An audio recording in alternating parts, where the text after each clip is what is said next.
In the 1970s, an energy crisis pushed CARICOM and the world into a state of financial chaos, raising concerns about the productive capacity of industrial sectors in an uncertain climate of global, political, and economic instability. Since then, some degree of stability has been restored to the markets, but the intermittent and unpredictable hikes in the price of fossil fuels, inspired by a range of factors, including those of a political nature, have continued to cause concerns for governments and raise fears amongst investors about the unstable nature of the market. In non-oil producing and exporting countries like the Bahamas and Jamaica, where the investment climate, like elsewhere, is heavily influenced by the price of oil, potential investors cannot be assured that the cost of a major factor of production will remain stable.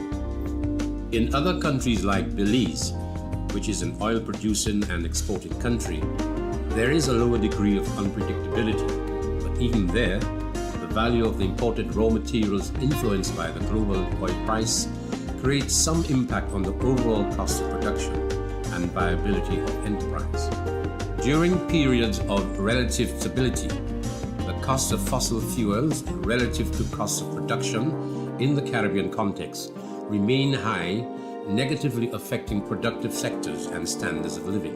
One of the hallmarks of any developed society is where you have your energy sector being efficient, being in fact first world in its delivery to the consumers, so that an economy will grow.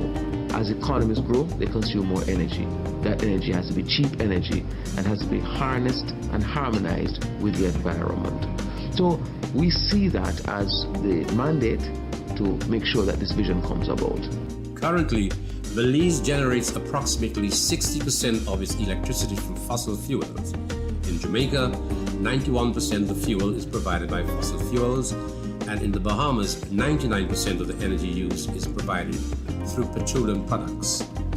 Existing trade deficits in the region are partly influenced by the fact that our costs of production are too high to afford opportunities for further industrial development. The price volatility of petroleum products has significantly affected us. For instance, at the Bahamas Electricity Corporation, we moved where the cost of petroleum products for providing energy to the Bahamas was in the region of $230 to $240 million annually, to where it rose to $370, $380 million in 1 year. That was in 2008. That significantly impacted the cost of electricity to our consumers, particularly not just to the residential consumers, but also to our main industry, tourism.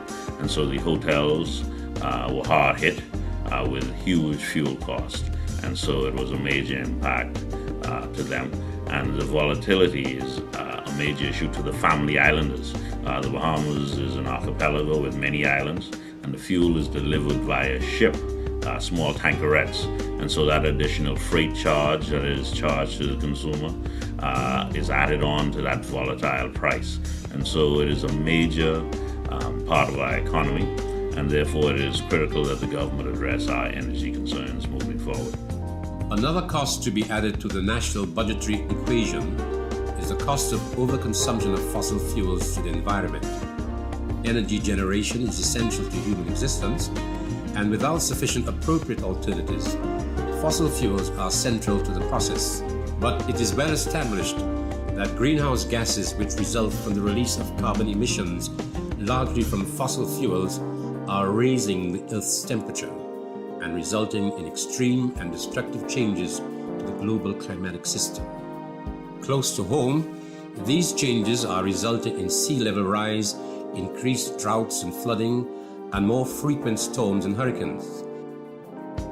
These weather systems lead to injuries, loss of lives, destruction of property, and degradation of landmass. We all recognize that conventional sources of energy, petroleum and other such finite resources,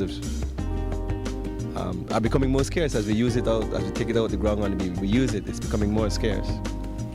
And there are also environmental impacts. When we burn these kinds of fuels, they increase carbon dioxide in the atmosphere And we all know the signs of that, where it creates changes to our climate. The territories of the Caribbean community, as part of the global arena of states, recognize the urgency for change in consumption and production patterns, and have assigned the Energy Program of the CARICOM Secretariat the responsibility to oversee this change. Reform of the energy sector throughout CARICOM is necessary to achieve sustained change. CARICOM Ministers of Energy intend to promote renewable energy and energy efficiency and conservation as central components of reform within the energy sector. The vision, therefore, for the region is to really have member states, or the region for that matter, fully explore its energy resources, whether it be the conventional or renewable energy. Renewable energy is critical because really all countries are endowed with some form or the other. In the case of the Eastern Caribbean, geothermal has a significant potential. Hydro in some of the continental countries like Guyana, Suriname, Belize, but virtually all the countries have opportunities, and the challenge really is to see how we can develop those in a timely manner to allow us to be more competitive, to allow our citizenry to have a better life from lower cost energy options. Governments are now formulating policies and encouraging stakeholders to take the lead in finding ways to conserve energy and use it more efficiently, and to develop new technologies which make use of alternative sources of energy which are less damaging to the environment and eventually less taxing on the national financial resources. We have the largest wind farm in the Caribbean in Wigton, and that wind farm is delivering 38 megawatts of electricity from wind. We also introduced ethanol in our fuel mix in the transportation sector, which also represents a huge step forward in utilizing renewables. Recently, we had the lifting of a cap for renewables on our electricity grid from 15 megawatts to 25 megawatts, which would facilitate the utilization of renewables. And of course, we have introduced net billing for persons, residences that are utilizing energies, renewable energies, and can get a payback for their supply to the grid over and above their own consumption. The CARICOM energy policy will borrow from national energy policies and action plans across member states. It is expected to define, facilitate, and promote the development of a wide range of energy resources. Member states will guide their energy policy development in a manner that capitalizes upon resource availabilities within their landmass and coastal areas, while aiming to achieve one common goal: development of a sustainable energy sector. The draft regional energy policy is based on 5 overreaching goals: sustainability and security of supplies, optimization and utilization of energy in an environmentally friendly manner, compatibility with economic development and macroeconomic sustainability, and promoting regional industry competitiveness. Governments are looking with increasing eagerness to alternative sources of energy because of the ready availability of these and the relative low cost associated with their production, as well as the low carbon footprint which these resources leave behind. This is really exciting times in the Caribbean.